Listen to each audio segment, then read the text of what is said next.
All right, hey guys, welcome to this video. I'm going to break down March of 2023, covering all the astrology transits, and I've got a presentation for you. So the astrology of 2023, this is our month of renewal. We have a lot of new energy, especially for the fixed signs. They get some pressure release.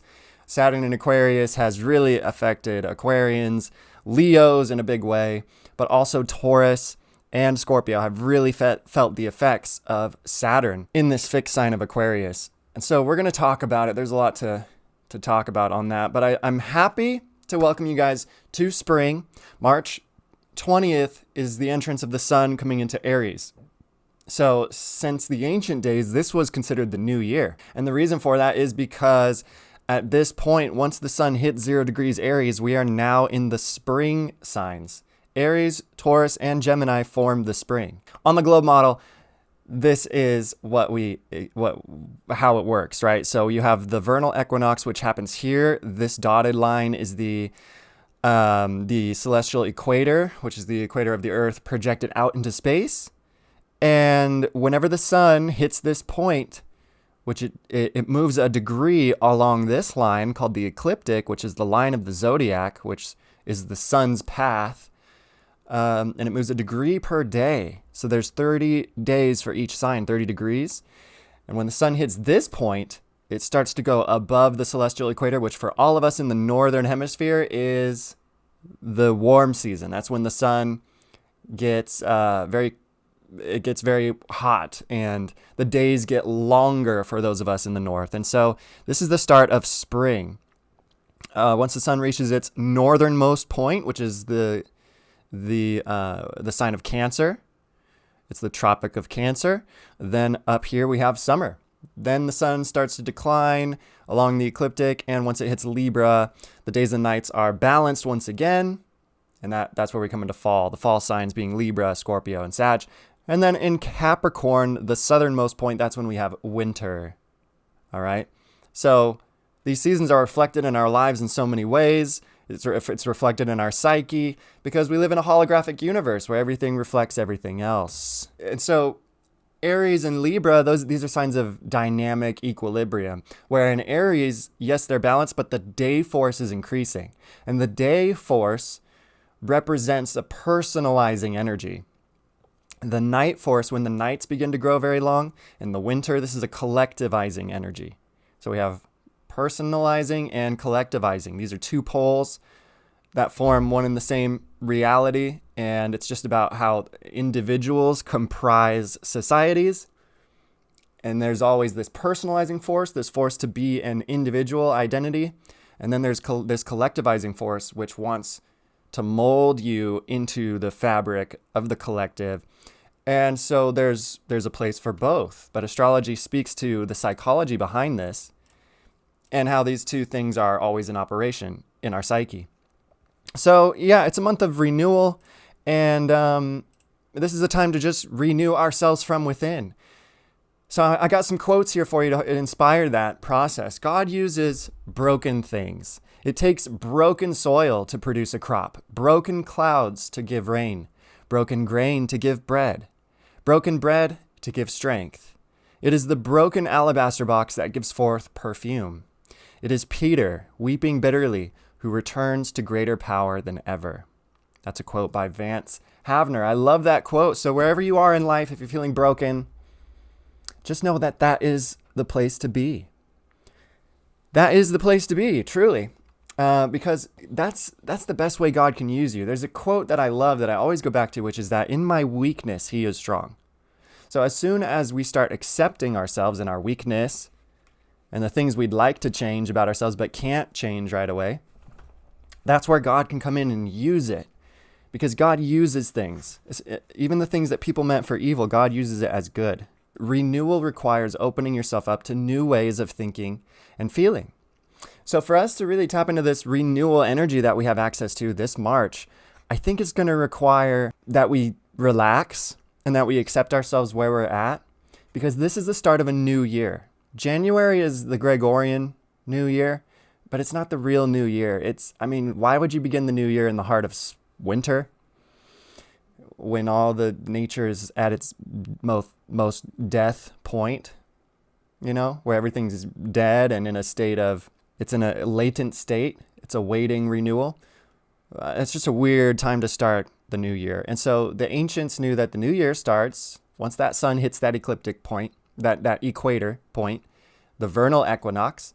And because that's when days and nights are equal, but the days are getting bigger. So life is increasing. This is the start of the official new year. So if you're ready for new energy, for a new life, a new you, this is the time to do it. And the best way to do that is to fully accept where you're at. That's the best spiritual foundation to begin your evolution. All right. And I'm going to just drop a big secret on you, and you might not grasp this right away.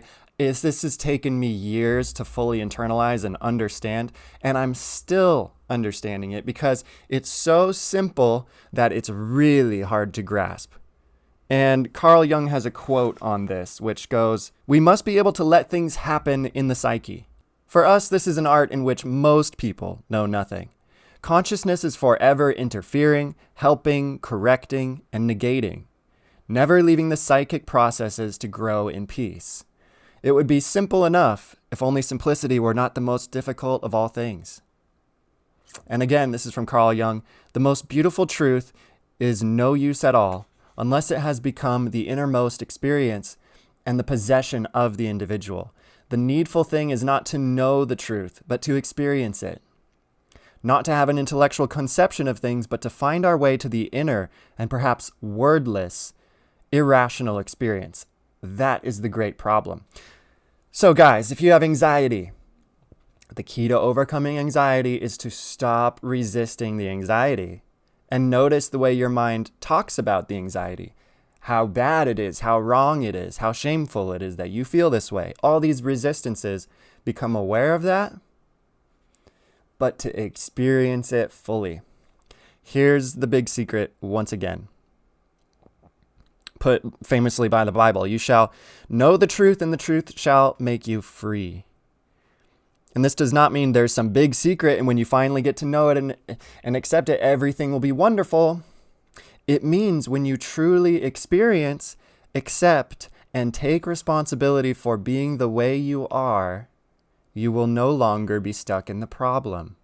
You will be free of it. So, interpreted this way, it's not a promise, it's an instruction on how to get enlightened and liberated once and for all. It's an instruction that we can carry out literally every minute of every day. And it's so simple that it's extremely hard to grasp because of how simple it is. When you truly experience, accept, and take responsibility for being the way you are, you'll no longer be stuck in the problem. You'll be free of it. All that life is really about is experiencing what you are experiencing when you are experiencing it. The problem tends to be is because we tend to think that if we really get into it, if we allow ourselves to feel whatever state we're resisting, that it'll last forever. And this is a thing of consciousness. This is one of the things that consciousness does, is it tends to experience the moment as though it's eternal, and that speaks to your eternal nature, the fact that your consciousness is eternal. So then there's this underlying fear of, well, if I allow myself to feel my anxiety or my fear or whatever it is fully, it'll never go away. So then we tend to resist it. And what does that do? It perpetuates it. The universe is threefold, and we see that through the zodiac: cardinal, fixed, mutable. There's 3 signs per season, right? Cardinal is creation, fixed is maintenance, and mutable is destruction. And these are the 3. This is the Godhead of the Hindus. There's this threefold thing, and we all problems get stuck in the maintenance phase. That's what it is. And that's why the fixed signs are at the 4 corners of the world: Leo, Aquarius, Scorpio, Taurus, because that's really what we're subject to and what we tend to get stuck in. So the cycle is the foundation of the healing process in the psyche, and all our problems can be regarded as processes that are stuck in the maintenance phase. So I invite you at this incredibly volatile time in the seasonal year experience, where you can really be made new and be renewed from whatever you feel has been stuck or sticky in your life. And this is a new turning point. There's serious big things happening. It's just a question of if we'll utilize the energy or not, because the universe is always giving us what we need in every moment, inwardly and externally, and we just have to become receptive to it. Because only once you're aware of, once you know the truth, meaning experience the truth, then does it become useful. Information is not empowering, but knowledge is empowering. So what turns information into knowledge is experience, your unique experience in life. But you have to be able to experience it fully in order to allow it to pass through to the next phase. Whatever you resist will persist. And that goes for your attachments as well. So the only point at which we have power, at which we can ever experience healing, is in the now, which is why we got to go through whatever it is we are currently experiencing wholeheartedly with full acceptance and responsibility. And faith will help too. So that's the biggest secret of them all. That's the Philosopher's Stone, which is talked about as being something that we all have access to, and it can be found everywhere, but many people just throw it away, not knowing its worth. The Philosopher's Stone is this moment and being able to experience it fully without a narration about it going on or without any dissociation, but to be fully with it. So the golden secret of all time, once again, just to drop it once more, when you truly experience, accept, and take responsibility for being the way you are, you will no longer be stuck in the problem. You'll be free of it. My book reading suggestion for you for this month is Forgiving the Unforgivable. Bum, bum, bum. Real Solutions for Forgiving the Unforgivable by David Stoop. He's the Stoop kid. This is an amazing book.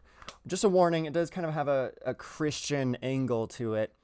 But it's not preachy really or anything. It kind of just explores ideas about forgiveness, and it gives real examples of real stories and things that are just so evil and incredibly hard to forgive.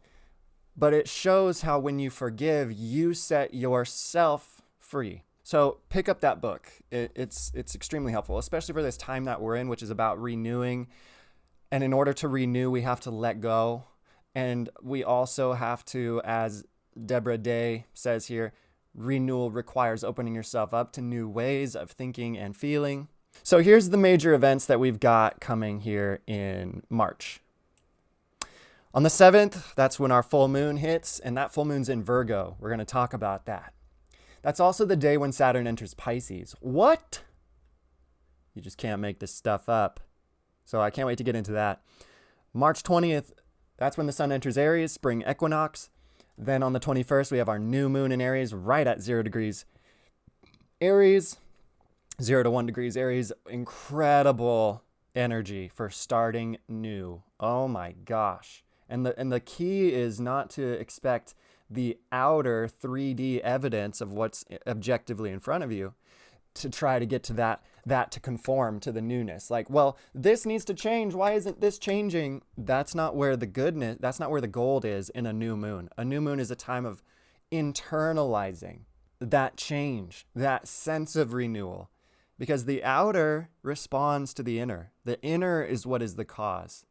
The outer is the illusion. It looks like the outer is the cause, but it's not. No matter what, I know it looks like it's the cause, but it's not. The inner is the cause. Then on the 23rd, we have Pluto enter Aquarius. Massive. And we're going to talk about how this has looked in history when this has occurred before in this presentation. But this is the start of a new 20-year cycle. And it's going to be a big one. And I have my predictions for how this is going to look. Just a note, Pluto will retrograde back into Capricorn in July 11th, and then re-enter Aquarius in January of 2024. So we're not fully done with Pluto and Capricorn energy. Just a little introduction to astrology, just so we can be clear on, what astrology is. The fundamental idea behind astrology is that the cyclic motions of the planets, including the sun and the moon, correspond, though not necessarily in a causal fashion, meaning they don't cause things to happen. They reflect what's happening on Earth below. They correspond to the life experience of human beings and on a larger scale to all life within the Earth's biosphere. And there's evidence, there's the science is showing now that what the sun does and the different levels of solar radiation that come from the sun, which is a cyclic thing, completely affect everything on Earth, from the markets, the financial situations, the emotions of people, what we do. I mean, once you get deep enough into it, you start to see that free will is not really a thing. We still have choice, but free will is like, I mean, and guys, I can always feel how that's weird to take in, but you can just try for a week. If you just put the free will thing completely in the box, in the drawer, and just put that away for a week, and see what your week is like when you've taken on the assumption that God is in control of everything and that everything's predetermined and that you have no free will and nobody has any free will. Just see what that kind of does to your mind. It's very interesting. It's a very, very interesting way to live. Just try it. All right, these motions are viewed from a geocentric, geo meaning earth and centric meaning centered, perspective, since that is where we live and view the heavens from. That's where we're seeing it all happen from, is from the earth. So the positions of the planets are plotted against the background of a variety of frames of reference, one of which is the zodiac, which is the seasonal frame of reference, with Aries starting the spring. So these don't really correspond to the constellations anymore, and the reason they don't is because of something called the precession of the equinoxes. So here's the equinox, here's the other equinox. This is the spring equinox, this is the fall equinox. These points have gradually regressed through the constellations, and they change a whole 30 degrees every 2,000 years. So 2,000 years ago, the sign Aries corresponded to the constellation Aries. But constellations, guys, are just imagination. Human beings just projected an image of a ram into the constellation of Aries. It's not really a ram.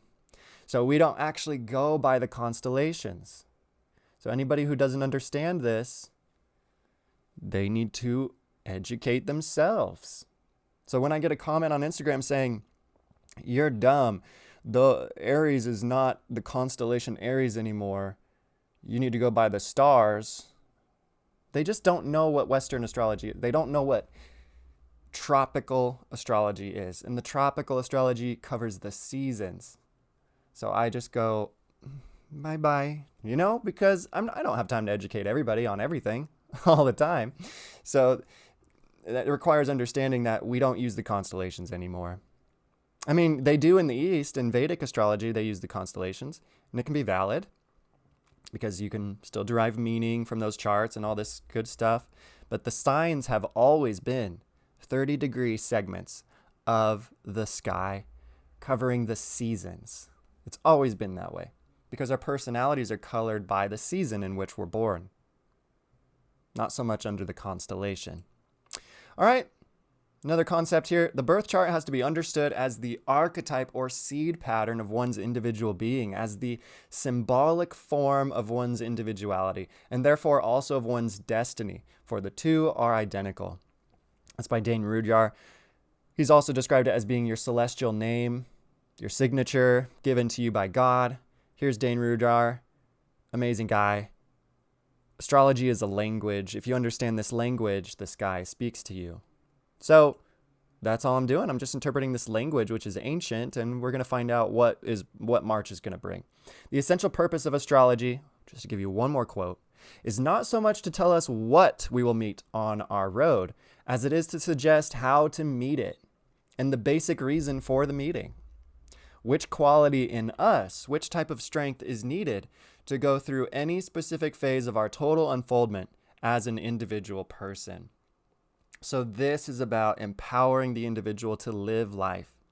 If I say this is going to happen to you because of the planets, that takes your power away, and I'm not serving you as an astrologer. The way that I can serve you as a soul is to empower your soul to take responsibility for your life, because responsibility breeds empowerment. Shout out to Saturn. And it allows you to get better and better. And so, yeah, with an amazing attitude, you can do all things in life. And an amazing attitude does not entail saying, oh, the planets are causing this, the planets are doing this. Okay. So, something to know about Saturn, right? We have Saturn come into Pisces, and I want to talk about that for a minute. This is a good graph. This shows you that here it comes into Pisces on March 7th. Here they have 8th because of a different time zone. But in the 7th or the 8th, Saturn enters Pisces. From that point on, Saturn actually enters its shadow, meaning it hits the point where it will retrograde back to. And Saturn retrogrades back to 0 degrees Pisces, 0 degrees. So it does not go back into Aquarius. It's done in Aquarius, but it's very interesting that it does retrograde back to the beginning point of this sign. So this is how a Saturn transit feels, feelings of seriousness, heaviness, obligation, and duty. And so I'm going to plug in the keywords from Pisces into all these. So feelings of seriousness, heaviness, obligation, and duty in the realm of our devotion to the spirit. The duty to have a spiritual connection is going to be big now because that's what Pisces is about. The last sign is about release, surrendering the self into the fullness of the divine, of God, being that individual water droplet and then merging with the whole ocean. That's what Pisces is about. It dissolves karma. It ends things and begins them anew so that it can begin again in spring in Aries. So it's a time of testing our emotional resilience because Pisces is a water sign. You're receiving a reality check around what you're really devoted to and what you're putting your emotional energies into. And Pisces is a sign of the empath too. So what are you receiving? What are you empathizing with? What are you sympathizing with? We're gonna get a reality check on these things and on the effect it's having in our personal lives. Saturn is going to show that we must show integrity and self-discipline in the realm of our spiritual connectedness to life, to others, to God, to ourselves. We're going to have to build structure and order in the world and in how we can work together to actually make this a better place. Pisces also rules ideals and dreams and visions. So it's going to be a time of testing how willing humanity is to actually put in the work to create the life we want, to create our ideals. We're also shown our limitations / incompetency / inadequacy in these emotional problems or in our connection to the divine. We might feel self-doubt or self-criticism, might feel that inner judge, especially if we don't have faith or if we just try to do it all ourselves in life, if we try to be in control and try to manage every single thing instead of having a place in our heart where we can surrender and let go into faith that something higher will take care of things for us. It's really big. It's really, really big because the ego just will drag us down, and that's what Saturn does. Saturn puts a heavy weight on the ego until that ego just goes, I'm just going to stop. I'm just going to stop trying to do it all myself. Because the reason we try to do everything ourselves and not ask for help from God or from others around us is because of our ego. That's just what it is. Over the last 3 years, Saturn entered Aquarius in 2020, and that's when we had this global health emergency. We talked about this process of creation, maintenance, and destruction, cardinal, fixed, immutable. So in Capricorn, the cardinal sign, what is created is a social structure or organization. Then in Aquarius, it's maintained. But in order to maintain it, it has to be adapted to be able to serve the people. And that's why Aquarius is it's the liberal of the zodiac. It's the rebel. It's the one so Aquarius is a sign of tweaking that government structure so that it's more in alignment with the values of the people. So Aquarius rules social movements, protests, and all these things. And we've seen a massive push on the progression for, being more inclusive to certain groups of people. And we've seen a lot of movements in terms of that. Saturn tends to crystallize and solidify and manifest those sorts of things. So when Saturn comes into Pisces, this is going to be a reflection of how we need to put work into actually live out our ideals. And that it really has to do with just disciplining our own emotional connection to spirit so that we can hopefully devote ourselves to something that is truly worthy of our lives. And the divine is worthy, if you ask me. So the past 3 years, we've seen all these social difficulties. With Saturn and Pisces over the next 3 years, we're going to see a lot of spiritual difficulties. We're going to see the repercussions of not having a strong connection to the divine within you, to your source of strength and life. And we're also going to see manifested the real benefits that come from that come from having some sort of routine or tradition that keeps alive your faith and your inner connection to something higher than your own ego. So I think Saturn's really going to bring out the extremes in that area. Then we have Pluto moving into Aquarius. March 23rd, Pluto comes into Aquarius. So what happened last time Pluto transitioned from Capricorn to Aquarius? Well, it's good we're talking about these signs. So Capricorn rules government structure, and it rules kings and queens and rulers and CEOs and emperors and empresses. And so Aquarius rules the people, right? So between 1762 and 1778, which was the last time we had Pluto transition from Capricorn to Aquarius, that's when we had the Stars and Stripes. That was the creation of this flag and of the new United States, along with the U.S. Declaration of Independence. Slavery was outlawed in Britain. The stock exchange was founded in Britain. Captain Cook, he claimed all these new worlds, Australia and New Zealand, for Britain, and then is killed in Hawaii. And then the Industrial Revolution begins in Britain. So basically, that was the foundations of the ending of slavery, even though slavery still exists today. You know, fun fact, it exists in certain parts of this world. But it doesn't exist as an institution. And that's what Capricorn is about. And that's what Aquarius is about. It's about liberating us from the institutions that we have created. Kind of mind-blowing when you really think about it, right? So Capricorn rules kings, queens, presidents, prime ministers, and premiers. Aquarius rules people, the community, and a diverse population which shares control among itself.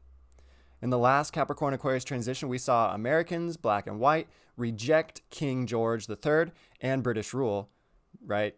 No taxation without representation. We also saw the beginning of the end of the slavery system. Crucially, money moved away from the monarchy and aristocracy and into the hands of the people.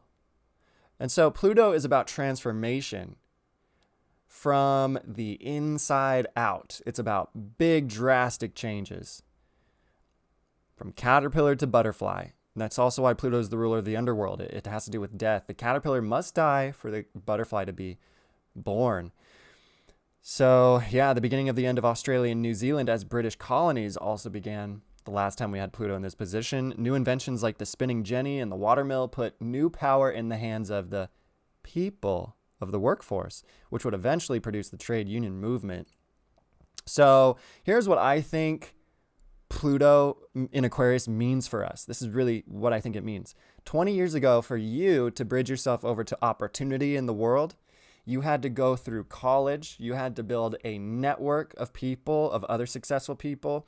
You had to be in the right location, the right profession, and people in that profession. You had to build status. You had to do all this stuff in the real world to get over to opportunity. Now, today, it's just you. You can move through the internet, and you have access to opportunity now. Right? So, and this credit for this goes to Dan Coe, by the way. So, that's what I think Pluto in Aquarius is going to do. It's going to be this great equalizer where something is going to change and open up, especially with the way the internet works, where we have direct access to create our success. And we already do. That's the crazy thing. We already do. You can be your own brand, your own one-person business. Pluto in Capricorn, over these last 20 years, we've seen a lot of fear. And that's kind of part of what Capricorn does is, or Pluto, it tends to expose and it also enhance the fears that we feel. And with Pluto and Capricorn, there's been just the incredible growing of fear of the government, of like, oh, you can't say that or you can't do that because the controllers will come get you. And even all this big conspiracy movement stuff, a lot of it has stemmed from the fear of the controllers. So that's what's so fascinating. So I think Pluto going into Aquarius is going to expose a lot of the fears that people have around groups. And so people are going to join certain groups, even to defend themselves against other groups. And I think we're going to see this weird tribe mentality thing start to come out. I hope not, but I really think that's what Pluto and Aquarius is going to bring, where people are going to be afraid of people. I mean, we already see that happening. The human being is the only animal on Earth that when you attack its beliefs, it defends its beliefs as though it's defending its life. We're the only thing that does that. We're the only creature on this world that feels like when our belief is attacked, we are being attacked as a person. So that's, I think, where this tribe mentality thing is going to come from with Pluto and Aquarius, of people feeling they need to defend their beliefs against others. And it's going to be really interesting to see. Awesome. Thank you for that nice comment, Melissa. Melissa says, I love this so much. Thank you, Christian. Totally stoked. Dream come true. Love it. I'm glad. Thank you very much. But yeah, big stuff on the way, big changes. The number one thing is to overcome fear. Dr. David Hawkins gives a great message about fear, which is that all fear eventuates into the fear of death. If you follow the fear to its final outcome, you'll see it always is about a fear of death. So if you can overcome the fear of death, Pluto, then you can overcome all fear. Because if somebody forces you to do something, hey, you got to do this, or what? Or I'll kill you. So, okay. I mean, then they have really no control over you. Because all they can do is harm your physical body. They can't touch your soul at all. And I don't know about you guys, but I'm not living for this world. I'm living for the world that comes after. The world of freedom, of spiritual serenity. And that's why I think we should get there now, today, in this body. Because if you can find it here now, the kingdom of God is within you, then that's where you'll just go when your body drops. So you have nothing to worry about. And if you can overcome the fear of death, that will cause you to really meet your maker, because you'll see where that journey takes you. Overcoming the fear of death requires having a connection to God, to something higher than yourself. So it's good to go right through your fear, because that's where you'll tap the source of your soul. What does your life look like from 2008 up till now? What has solidified in your life? What has developed since 2008? All right. And because now we're in a new cycle where until 2043, Pluto will be in Aquarius. Pluto enters Pisces in March of 2043, and it'll re-enter Aquarius in September of 2043. And then in January of 2044, Pluto re-enters Pisces finally. So we're in this new cycle, guys. And in Capricorn, in general, it's about the solidification or the structuring of some sort of new thought or new career or new calling in your life. It really depends on your own individual birth chart. But with Pluto and Aquarius now, this has a distinct social element, a communication element, an element of connecting with people and learning how to build a better society where we can share and work together. And obviously what divides that are different ideologies, which is why Aquarius is an air sign. And if we can't communicate, if we can't connect, if we can't suspend all of our beliefs, preconceived notions, and ideas about the world, just for long enough to make a human connection, then we don't learn the lesson of what Aquarius is about, the 11th sign, the 11th phase. Just a reminder, guys, there is a scale of consciousness. This is scientifically validated. This was created by Dr. David Hawkins. I highly recommend you look at his work, but this is factual. This is how it works. So shame is the ultimate feeling of death. It feels like ultimate contraction of the self, of death, which is why we'll do anything to come out of shame, which is why shame is the number one tool used in the world to get people back in line. So overcome the fear of death. You can overcome the fear of shame, guilt, apathy. You can start to rise above your grief, above your fear. You can start to cultivate and develop desire, which is where the will begins to create change in your life. And then hopefully you can overcome anger by forgiving. And I talk about forgiveness a lot and how to do that because it's the only thing that'll set you free. Then once you forgive, you overcome your own pride. Once you've overcome pride, you've hit that midpoint, which is courage. And from here, you have leverage. You can start to achieve the higher states. From courage, you can start to have a neutrality about life. You can just be neutral. You can just wait and see. You don't have to jump to a conclusion. You can stay open and aware. And from there, what develops is the will. So then you start to have this willingness to suffer, to embrace challenge, to try new things, to be a new person. From there, you can really start to accept yourself and others. And from acceptance, which is a really, really high vibration, then comes genius, also known as reason. This is where the mind can really manifest its full potential. From there, we have love, which is incredibly high vibration. And from there, even comes joy in life. And then from there is peace. And then after peace comes enlightenment, and that's the highest, that's where we achieve oneness with all. That's the ultimate form of consciousness, is where you explode into love and your identity becomes non-existent because there's only God. And it's hard to describe. It's hard to bring words to that level. But this is what it is. This is what it looks like. So just know that wherever you're at, if you're in these low areas, you can begin to come out by having an acceptance for it. Don't resist it. Don't judge it. Begin to accept yourself and who you are and where you're at. And from there, you will start to change. But you may have to go and forgive your creators, your mom and dad, or whoever raised you. Go verbally forgive them, because whatever you hold against others holds you back. All right, so now we're going to look at the transits of March. We're going to get into what is actually hitting us this March. So part 1 of March are the first 10 days of March. That's part 1. Then we have part 2. Then we have part 3. So I got this little organized for you. March starts off as an adventure. I call it the adventure. I like beginning the adventure actually kind of in Pisces season still, because it is an adventure. The more we're in Pisces season right now, and the more you can go within and find out what you need to release, what you need to surrender, the better.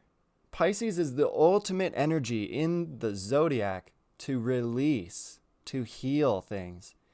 And the letting go technique given by David Hawkins, I'm mentioning him a lot because he was a genius, is here's how you let go. So let's say you're in an experience.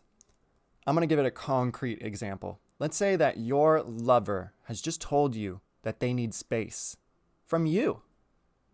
I'm going to go back to full screen. Let's say your lover has just said they need space from you. And so now you honor that and you go, okay, you can have some space. But now in your alone time, you're missing them. You're wanting them. You're feeling lonely. You're feeling rejected. You're feeling just discouraged.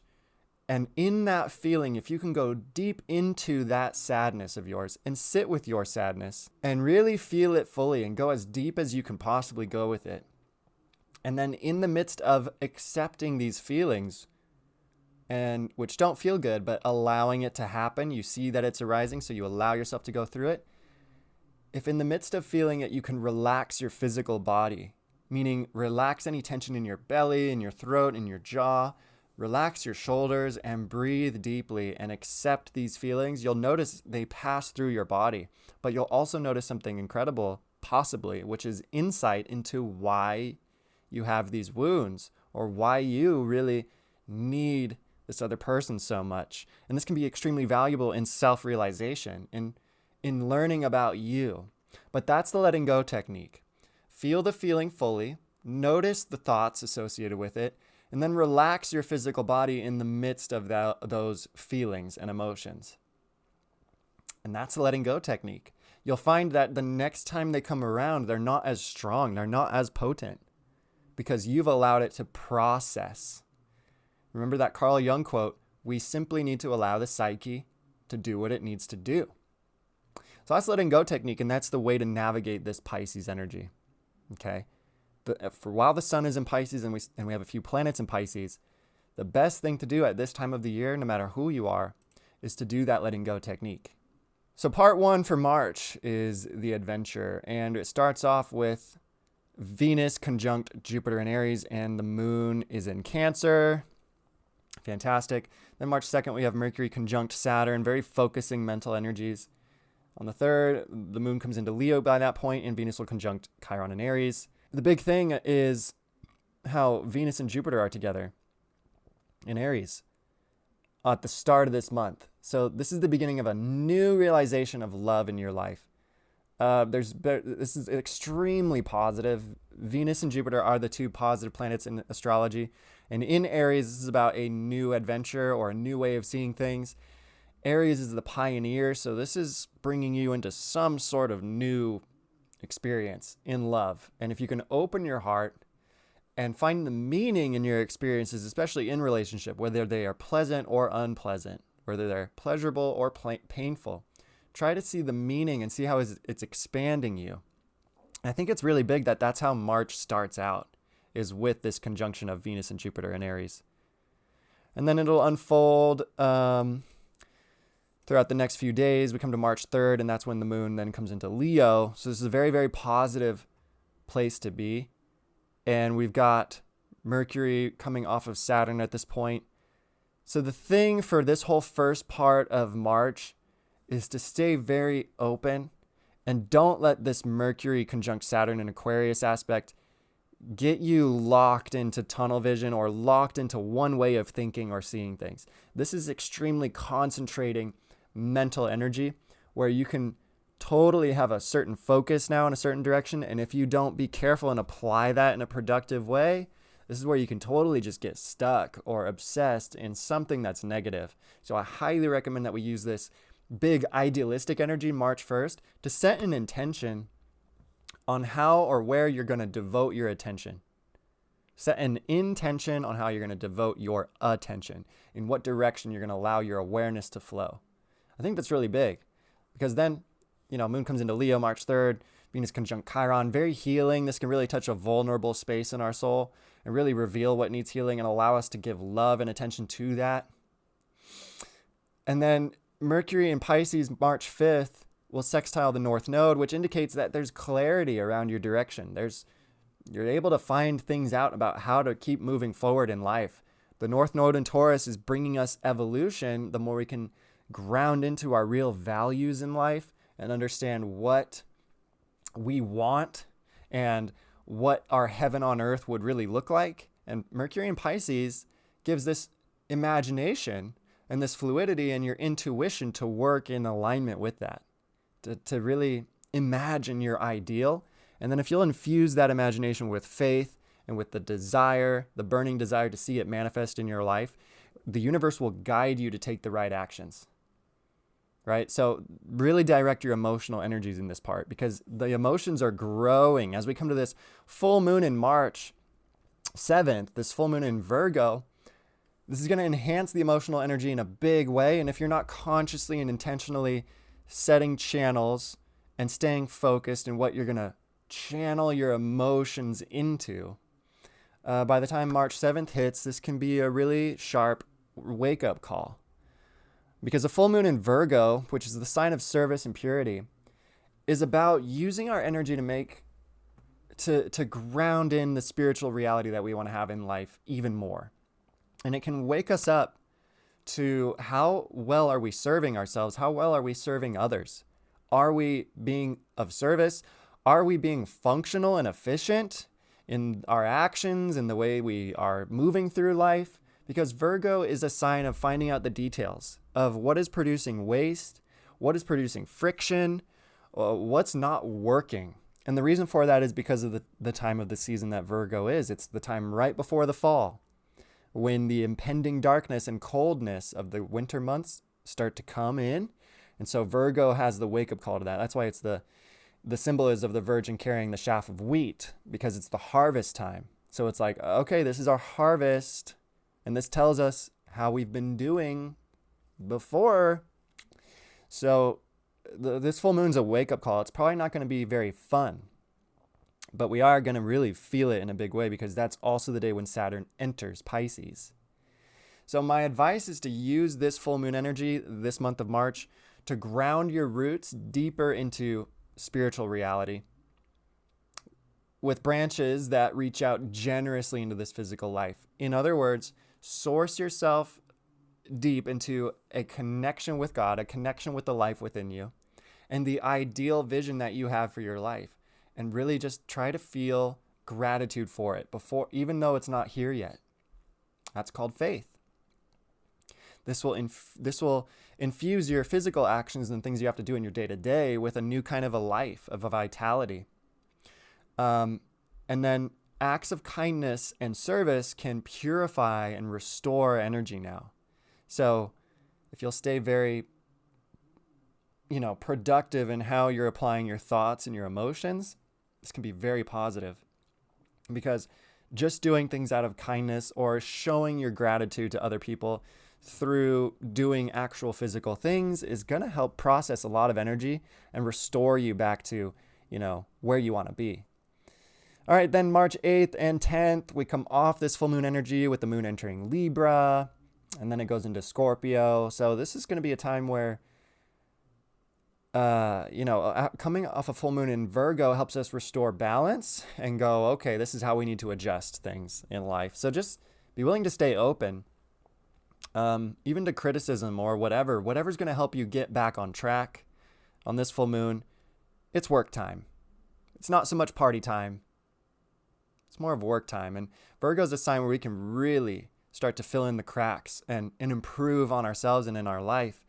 It's just about not being critical, keeping your eyes on yourself and how you can do better, rather than looking at others or like, oh, look at all their problems. Wow, they've got a lot of problems over there. Because it's a good distraction from your problems, isn't it? So try to stay focused. Just really grounded and get clear on your ability to work on you on this full moon, because full moons in general have an ability to make our consciousness go outwards. So that's really the test with a full moon in Virgo, is how can I improve on my life? How can I make my life better? Part 2 of March is the flow. This is where things start to really flow a little better. March 11th, we've got Venus in Aries, sextile Mars in Gemini. So if you want to see how that looks, so we come to March 11th. This is what the charts look like. So this is where Mars starts to reach its square with Neptune. So there's activation. And if we can't get into a flow at this time of the month, there's probably going to be a lot of resistance to the emotions we're feeling or to the messages that we're getting in life. I wouldn't recommend it, especially coming off of that full moon in the sign of the servant, the purifier. So sextiles, guys, they connect energies that are complementary, meaning earth and water or fire and air. So they're always 2 signs apart, and that's a sextile. It's a very positive kind of energy. It moves things forward in a harmonious way. So March 11th, part 2 of this month, we've got Venus in sextile to Mars, Mercury in sextile to Uranus, and then we've got Jupiter conjunct Chiron. So this is all about healing,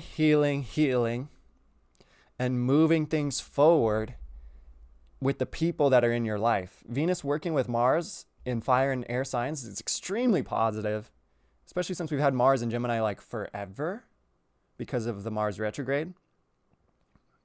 So we've had Mars here for months, and Mars is finally like getting some good energy from Venus, So this is masculine and feminine energies really working dynamically well together as friends, as partners.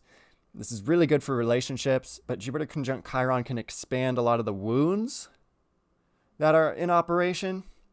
So it is a time for healing, especially with Mercury sextile Uranus. This is just so positive, showing that this phase of the month is moving things forward, and it can be a little chaotic, but if you have trust and flow, especially with Mercury in Pisces, and allow the right words to come to you and allow insight in, things are going to really work out. Then March 13th, the moon comes into Sagittarius. So this is going to help you stay optimistic. It's going to help you keep going, keep moving. But it really depends on the foundation we made with the first part of March. Did we set our intentions? Did we commit to our goals? Did we commit to the things we want to see happen? Because there are things helping you keep it going, but the first part of the month is really the time to set a strong foundation, if you ask me. March 14th, then Mars square Neptune. This is tension. This is a test in many ways. Mars in Gemini is like, I want to move forward in a logical way. I want to see what the right information is, and I want to move forward with that. And I want to communicate directly and assertively. And then Neptune in Pisces is like just making it all fuzzy, like static, and like this is where emotion, like signals can get mixed up and messages can be confused and emotions can start to get in the way of the logical forward momentum we're developing now. But squares also activate energy. And this is in mutable signs. So this is about clearing stuff out and being able to move forward despite confusion or despite mixed signals. And this is going to be a test of are you clear, or do you need others to be clear for you? And this can really activate your intuition in a big way. If you'll leap with faith and take acts, in trust, this is going to grow you in a big way. But March 14th does have some rough energy, and we're going to feel this over the next few days too, just because of the speed of Mars. So this aspect is about, feeling a certain way, but also thinking a different way and how that clashes. So just, I can't predict how exactly this will look for you in your life, but just be prepared for some sort of emotional, mental test, and just, be willing to act on your highest intuition and the best way that you can see based on what evidence you have, and just do your best. But I would avoid getting paralyzed with this aspect or feeling like there's no hope. There can be a total loss of energy, and so maybe you want to rest at this time, but find out what has drained you to get to this point of just having no energy. Just be aware, just bring awareness and compassion to it. That's the main thing, because Mars gets frustrated when Neptune comes in with all its weird psychic disturbance. Stay very patient. March 15th, the moon is in Capricorn now, and also the sun conjuncts Neptune. So that means the sun is joining up with this square. And if we look at this here, so we've got the sun in Pisces, Mercury in Pisces, and they're right about here. And so see this big red line? That's in square to Mars in Gemini. So this is intense because it's in the later degrees of Pisces, it's in the later degrees of Gemini, and it's an immutable sign. So this is about trying to wrap things up and making sure that they don't repeat again to end the cycle. And then March 16th, we have a bunch of aspects happen. Mercury conjunct Neptune, Sun in Pisces squares Mars in Gemini, Venus in Aries squares Pluto in Capricorn. Venus then enters Taurus right after squaring Pluto. Then we have Mercury in Pisces square Mars in Gemini. Oh my God, that's so much. So March 16th is a big day. Try and see what the signs are from the universe. So Mercury with Neptune can make our minds just go either extremely cloudy or extremely clear. And that's Neptune. It's an extreme. It's either hazy and foggy, or it's the realization of the Christ within. It's Christ consciousness, or it's face glued to the television set and the illusions coming from the TV. Like Neptune rules media and images, external, but it also rules the inner images from your imagination. And Mercury is the logical mind. So Mercury and Neptune are together. Their energies are fused halfway through March, which can be extremely confusing or totally enlightening. I don't know. It's in square to Mars though, so this is weakening the ego, and which is allowing for more help to come in, especially divine help, for us to find a space of humility. Venus squares Pluto just before she leaves Aries, so this is like kind of like a boss battle for Venus. Like she's been the warrior this whole time, and now she comes into her home in Taurus, where she's comfortable, where she can manifest really well, where she can be sensual, tuned into the love in her body, which is what Venus loves. That's why Venus rules Taurus. But Venus in Aries is like the warrior goddess. And now she has to face off against Pluto, the lord of the underworld, in Capricorn, which is Pluto's last bit of time here in Capricorn. So this can be totally intense in relationships, big transformations or changes needing to happen now. And, but it's going to turn out well. Like it will end up okay, because this is going to be such a crazy day. I can't even tell you. Like you're going to feel all these weird things, and then halfway through the day, you'll just feel this shift in the energy. So basically, don't give in to impulse. Try to relax. And try to allow the divine to speak through you and work through you with Mercury conjunct Neptune. All right? And the sun is right there so close too. So there's like this big conjunction of Neptune, Mercury, the sun, all here in Pisces, and they're all kind of squaring Mars. So these are big realizations that are probably not going to look the way you want it to look, but it can be so liberating if you'll give into it and see where it's taking you.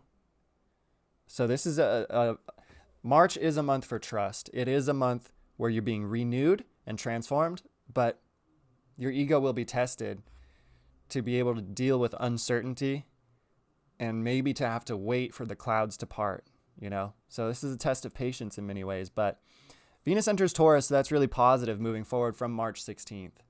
So now we have a period of time with Venus in its home sign of Taurus, which is a sign of money and resources, and Venus is a planet of attracting these things.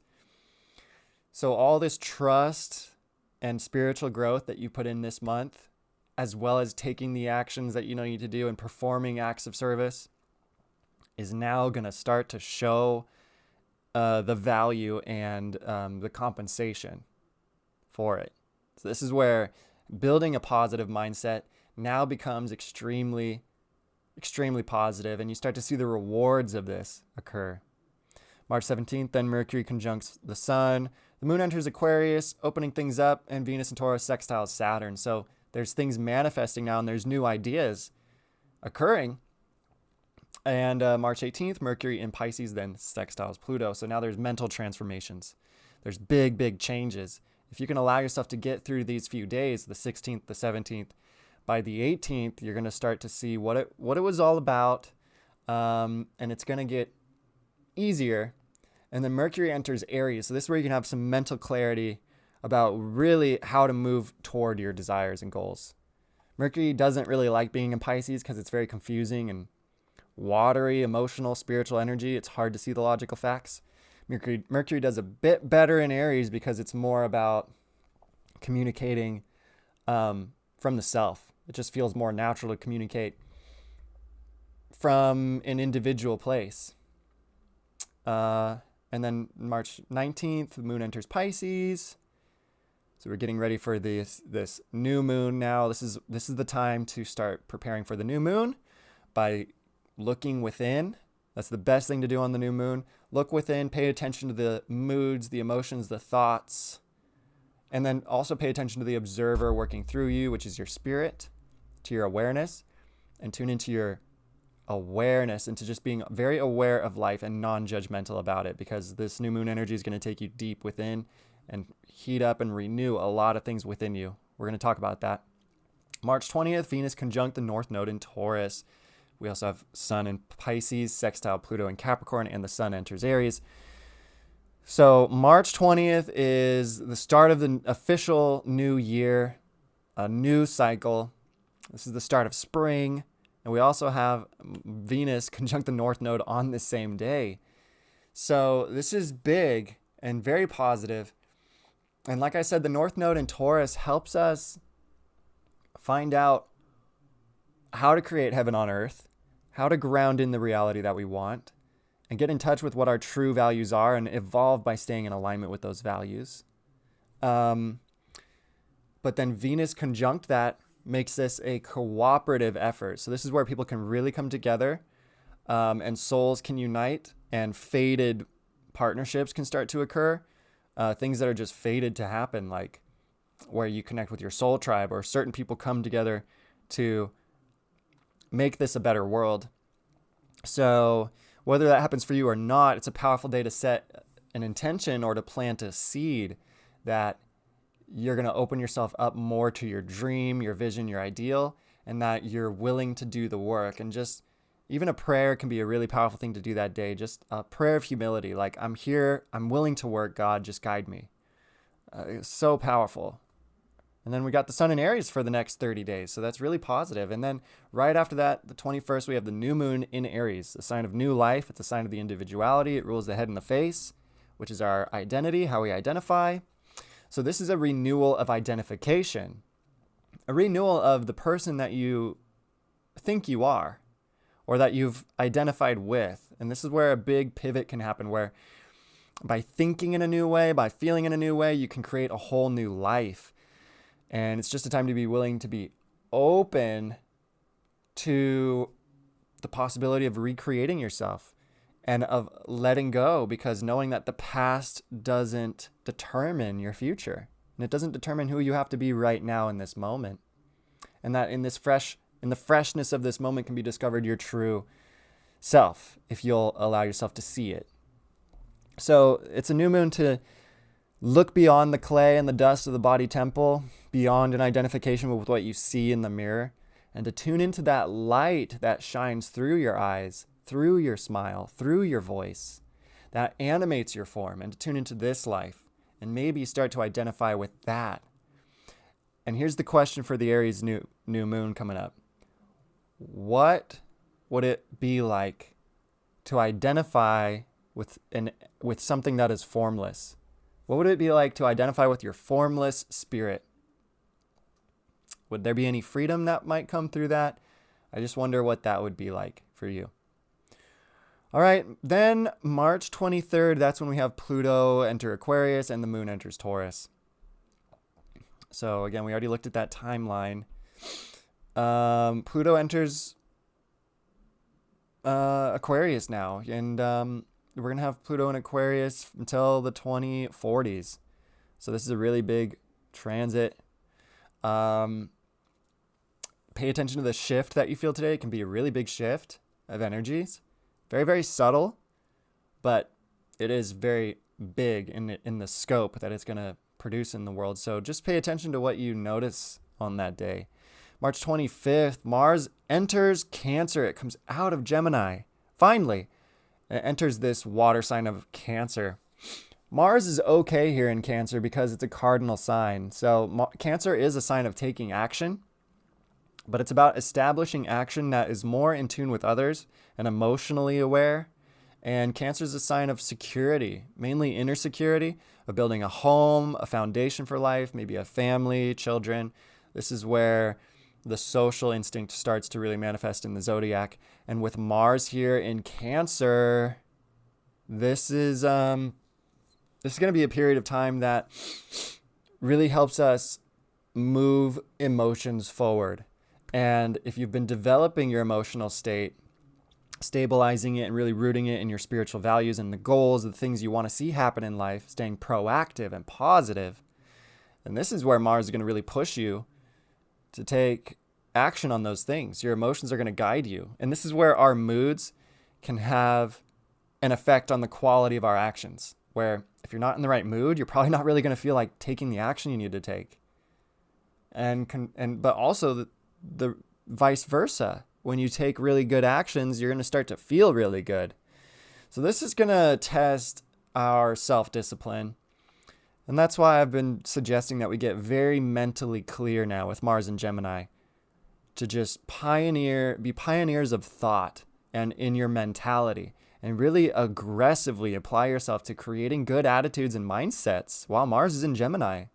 Because once it comes into Cancer, now Mars heats up the emotions.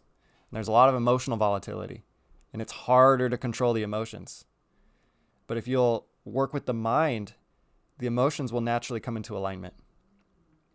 So then March 26th, Mercury conjunct Chiron. That's where insight can come about healing. This is also where vulnerability and authenticity in communication and conversation can be extremely impactful and enlightening. And this is a time where we got to check the ego and be willing to be a little vulnerable, but also be willing to connect with things that are maybe ugly or don't appear so nice to us, or because we can really start to see where our prejudices lie. And Chiron is the wounded soldier. It's about soul healing. Mercury is the planet of the mind. So a lot of healing can occur through conversation, especially with people or in scenarios that you would least expect. All right, March 27th. The month is wrapping up, and Mercury conjuncts Jupiter in Aries. Extremely big energy, and this is fantastic for starting a new project. Jupiter is the planet of expansion. Mercury is the planet of the mind. Aries is a sign of pioneering and of new life.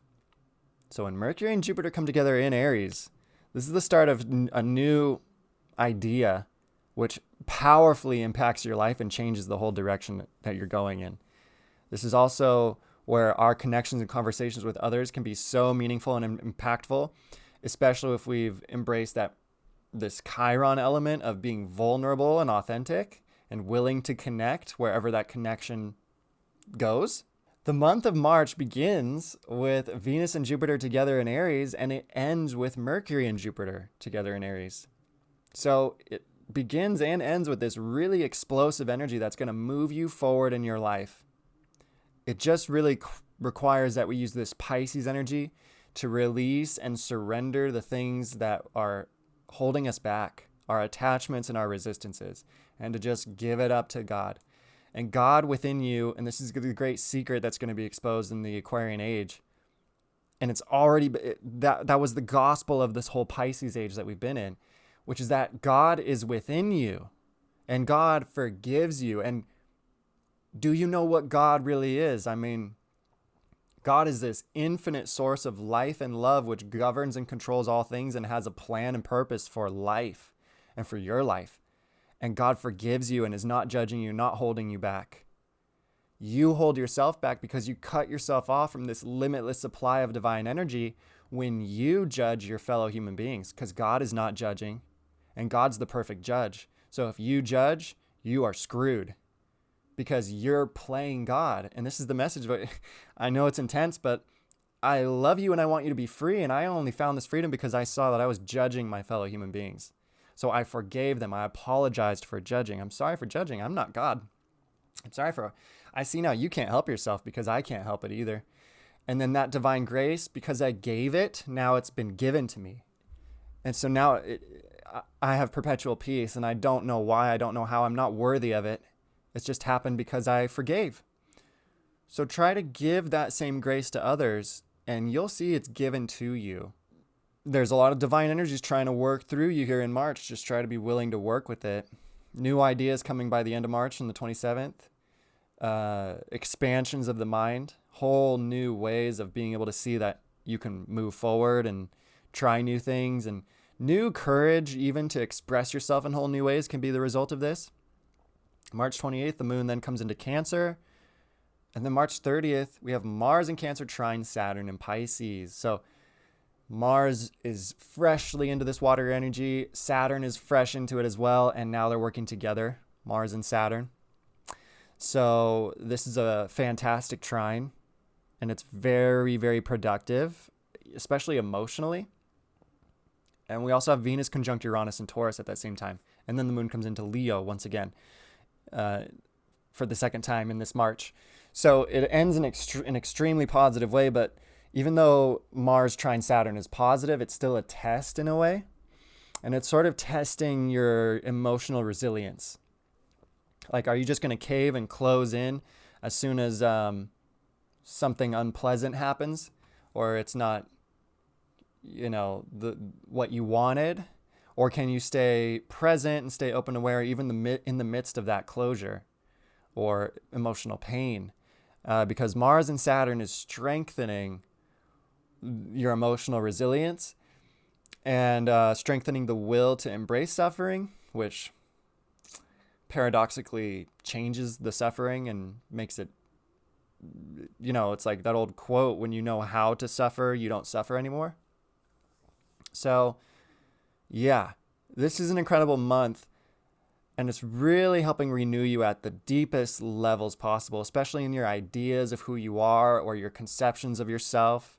And when your self-concept starts to evolve and change and grow, your whole life starts to change and grow because that's the foundation, it's your own concept of yourself. So try to just be clearly aware of what you see is true about you and accept it fully and take responsibility for it. That way the light will work through you to clean it up and to actually just create change. That's why there's so much magic in being able to laugh at yourself, because it creates a lightness about who you are and what you see. And then from there, it just loses its hold. You just become free from it.